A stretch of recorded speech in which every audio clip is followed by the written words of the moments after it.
Welcome back. I'm Kathy Brasby, and we're going to be looking at the end of Daniel chapter 7 today and finding some meaning, I hope, for our own time as well. So, thanks for joining me. Let's get started. As you may recall, chapter 7 deals with a vision or dream that Daniel has. It includes some horrific animals, anomalies, and it also includes a visit into the divine council and the throne room of God. We will pick up this vision in verse 13.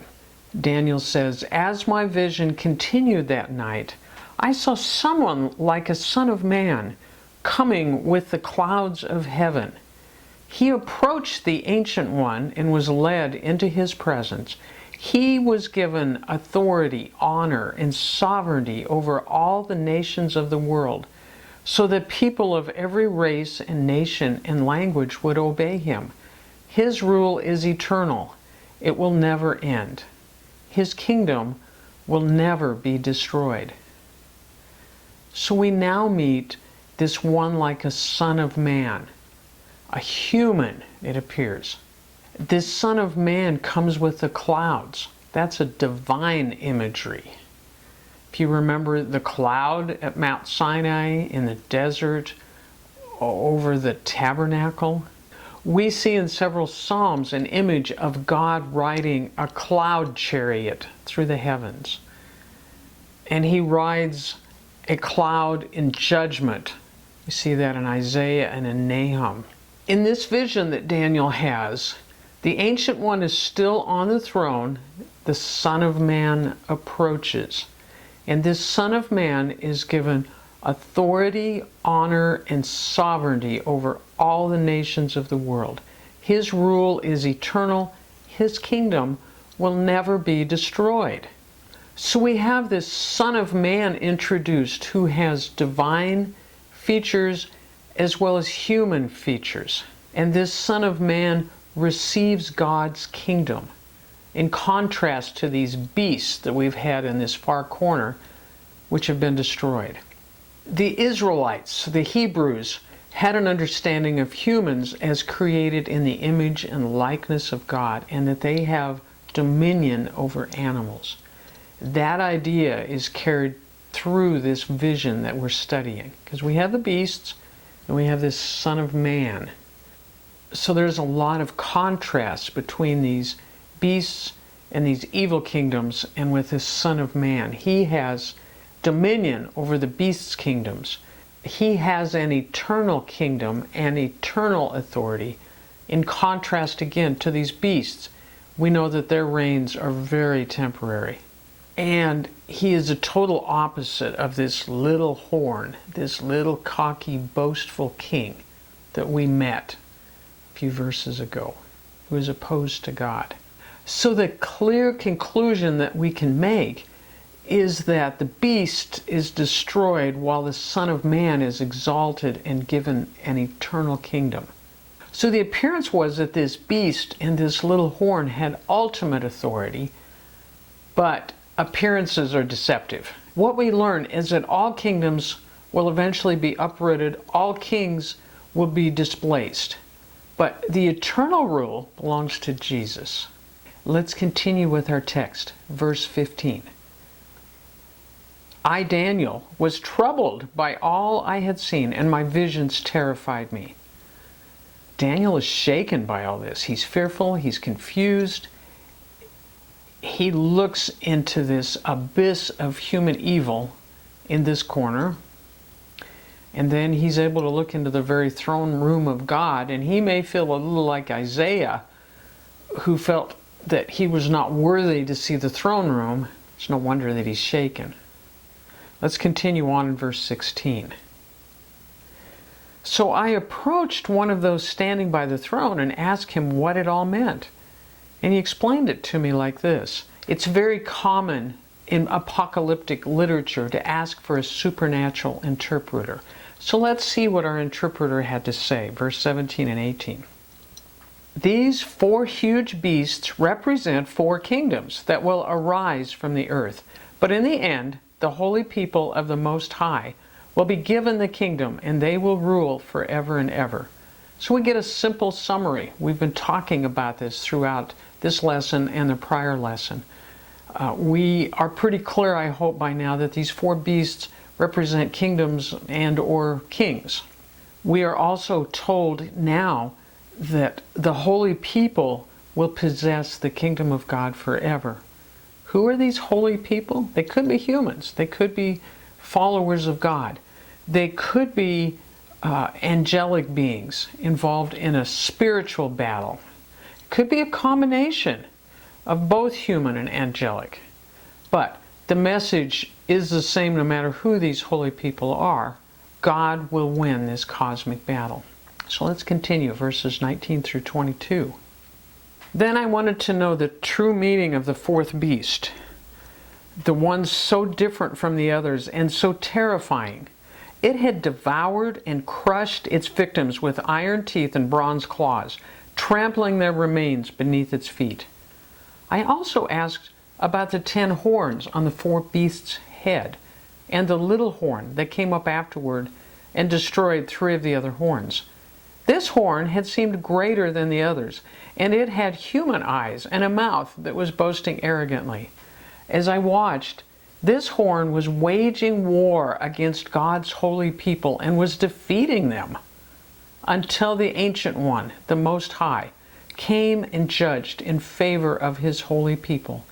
Then the time arrived for the holy people to take over the kingdom. We see that Daniel zeroes in on this fourth beast and this 11th horn, perhaps because this fourth beast was more evil than the others, and it seems to produce rebellious offspring, those 11 horns. And the 11th horn is the most proud and the most arrogant and the most rebellious, refusing in any way to submit to God. I talked in the last lesson about some of the Old Testament references to a horn, but there are more. Sometimes pride and honor, whether godly or ungodly, is described with this image of a lifted up horn. And it comes from the idea of a powerful animal raising its head high. So as we look at this horn, this 11th cocky horn, the connotation is of pride, but in this case uncalled for. It is a rebellious refusal to submit to God. Let's continue, verse 23 and through 25. Then he said to me, this fourth beast is the fourth world power that will rule the earth. It will be different from all the others. It will devour the whole world, trampling and crushing everything in its path. Its 10 horns are 10 kings who will rule that empire. Then another king will arise, different from the other 10, who will subdue 3 of them. He will defy the Most High and oppress the holy people of the Most High.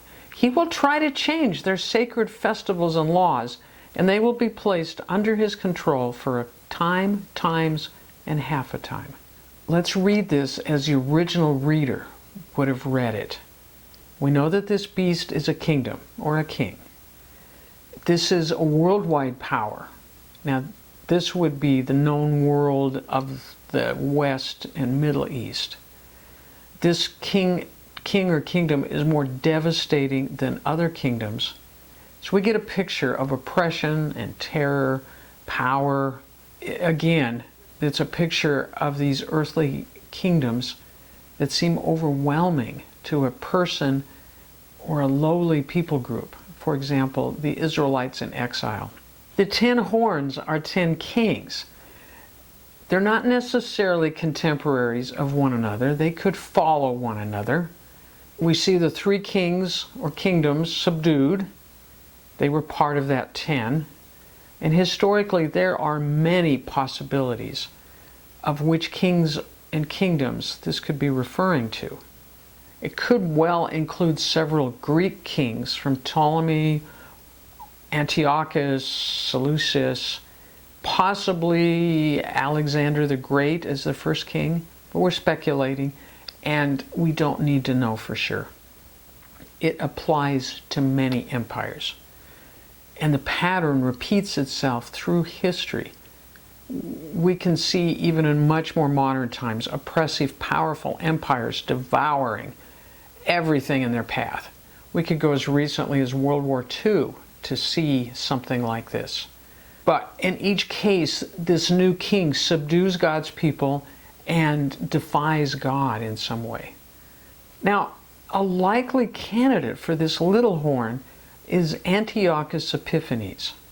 He was the first Greek king to put the words God manifest on his coins, and this would have been about 173 BC. And this may have been close to the time that the book of Daniel was actually compiled. It happened roughly 550s BC. But the final compiling of those stories probably happened much later.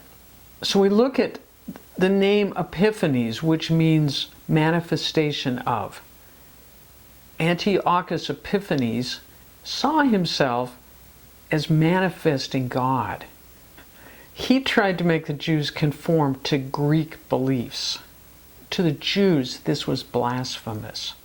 The Greeks worshiped many gods. The Jews were determined to remain monotheistic.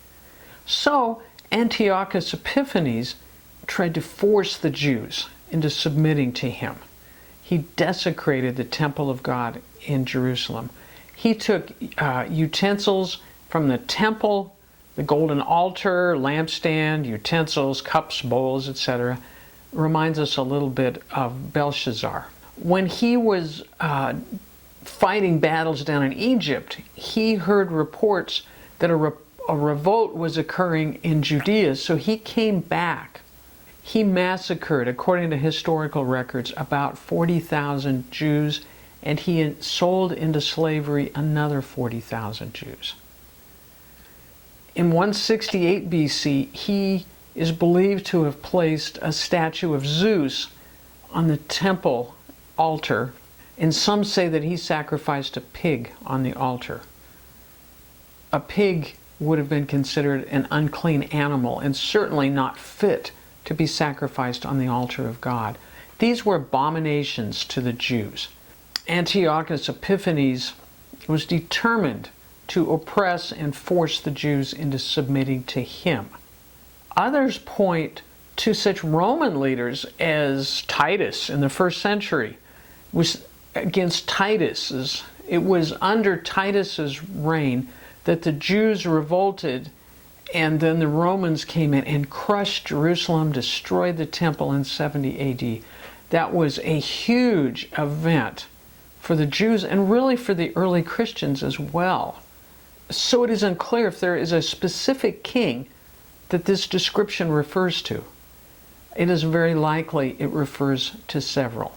If we look back in verse 7, where we get the description of the fourth terrifying beast, there's implicit in that a question. How long will this be allowed to go on? How long? And in verse 25, we are given something about time. We are told that this rebellious horn, which represents a proud and rebellious king, defied the Most High, this is in Daniel 7:25 again, and oppressed the holy people, tried to change the sacred festivals and laws. That certainly could apply to Epiphanes, and they will be placed under his control for a time, times, and half a time. So we get this idea of time, times, and half a time. Is it years? Could be. Many suggest that it may well be. If this fourth beast that we meet, or the horn, one or the other, is Antiochus Epiphanes, we can find out historically that his desecration of the temple was 3 years and 10 days. You could do a little tweaking with that to mean 3.5 years. Or it could mean another period of time. Time could be a decade, a century, who knows. Another interesting suggestion could be the suggestion that time that threatens to extend itself. We have a time and then a multiplier. So a time, 2 times, 4 times, that multiplier idea. And then it is cut in half, brought to a sudden end. There's another theory that I had read. That one carries the idea that a king would assume his reign would continue and multiply on and on and on through his offspring and their offspring, on and on and on, maybe everlasting beyond him. And we are told here that a king's time is not without end. He is not in control as he thinks he is. To God's people who were reading this, they could see this time of oppression will end. This segues us into the next verse, verse 26. But then the court will pass judgment, and all his power will be taken away and completely destroyed. I love that. But then the tide turns. The time is halved, is cut. The good guys fight back. God is on the throne. We've seen that earlier in the vision. And he will pass judgment. We see that ultimate power of God. This little horn and this powerful beast, which seem to be all powerful, now lose all power and are completely destroyed. So then verse 27. Then the sovereignty, power, and greatness of all the kingdoms under heaven will be given to the holy people of the Most High. His kingdom will last forever, and all rulers will serve and obey him. Can't you just hear that trumpet blast? That victory, an overwhelming enemy has been turned away, and the good kingdom set up in its place. What a celebration that should bring. These earthly kingdoms are then given to God's people. The earthly kingdoms, the evil kingdoms, do not prevail. God will establish his kingdom. We kind of see the veil between the earthly realm and the spiritual realm is pulled back for a moment. We get a glimpse of this cosmic battle, this divine warfare. And this kingdom sounds like the kingdom we were told about back in verse 14 that was given to the Son of Man. In verse 14, it says that the Son of Man was given authority, honor, and sovereignty over all the nations of the earth. And we see that repeated in verse 27. Sovereignty, power, and greatness of all the kingdoms of heaven will be given. This Son of Man will have eternal rule.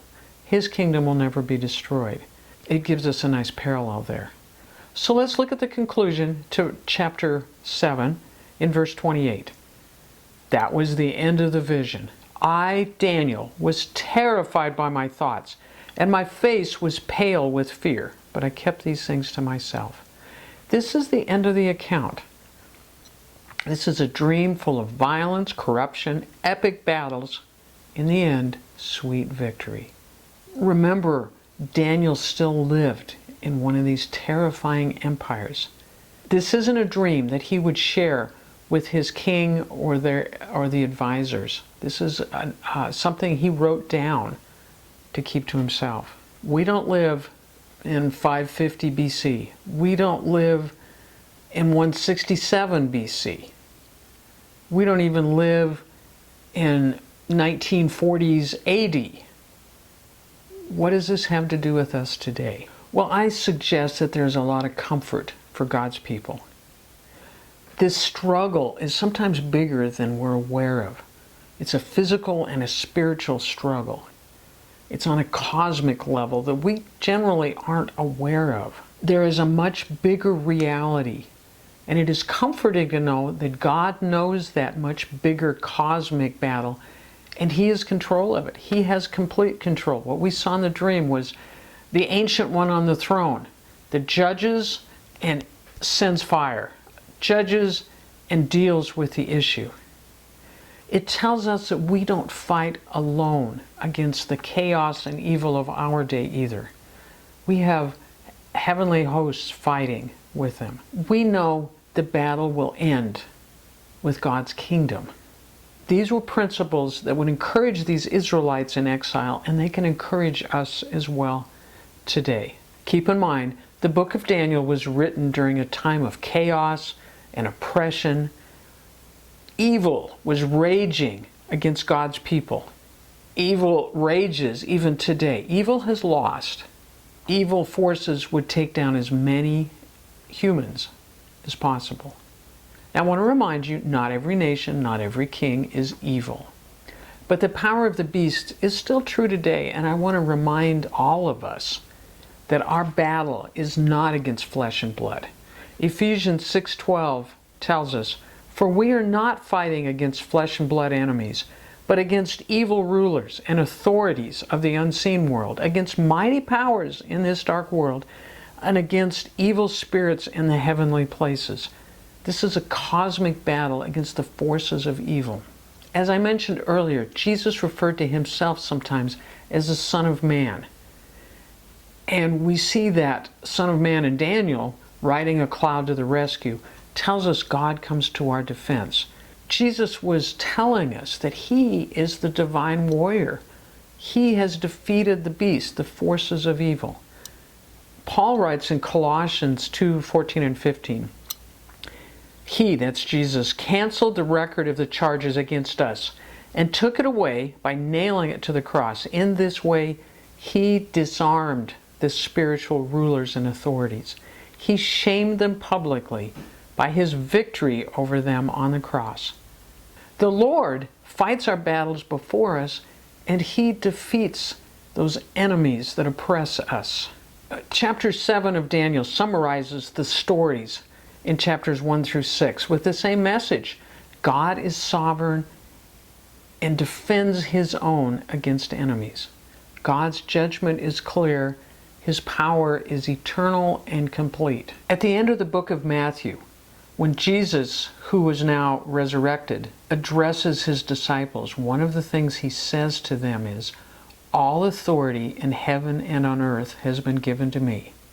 He's quoting Daniel 7:14. What was said in Daniel 7:14 was fulfilled in Jesus. When Jesus died on the cross, that was the last great monster making war against the Holy One. In Jesus' resurrection, the Son of Man and the people of God receive the kingdom. That kingdom is shared with the Son, and he represents the people of God. The original reader, looking at Daniel, would see this victorious war over pagan empires and would be encouraged.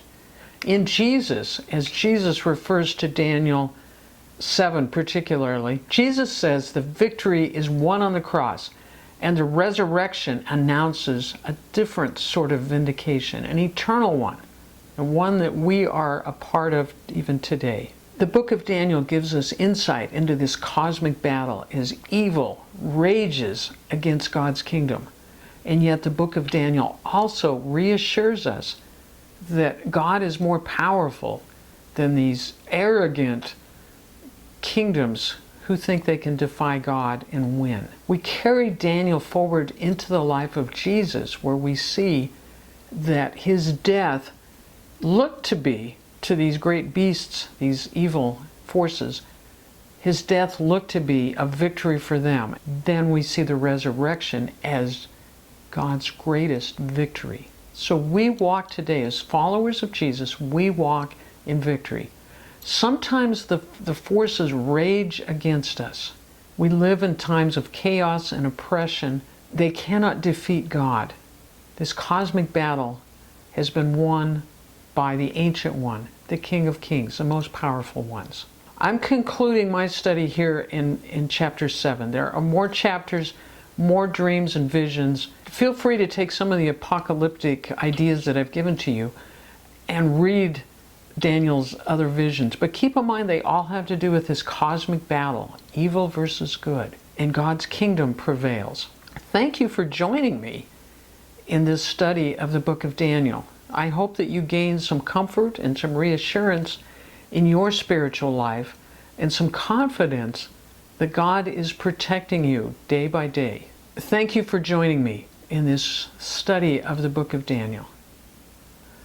I will be working on other studies, and I hope you'll check in again. Thank you so much. Have a wonderful week. God bless.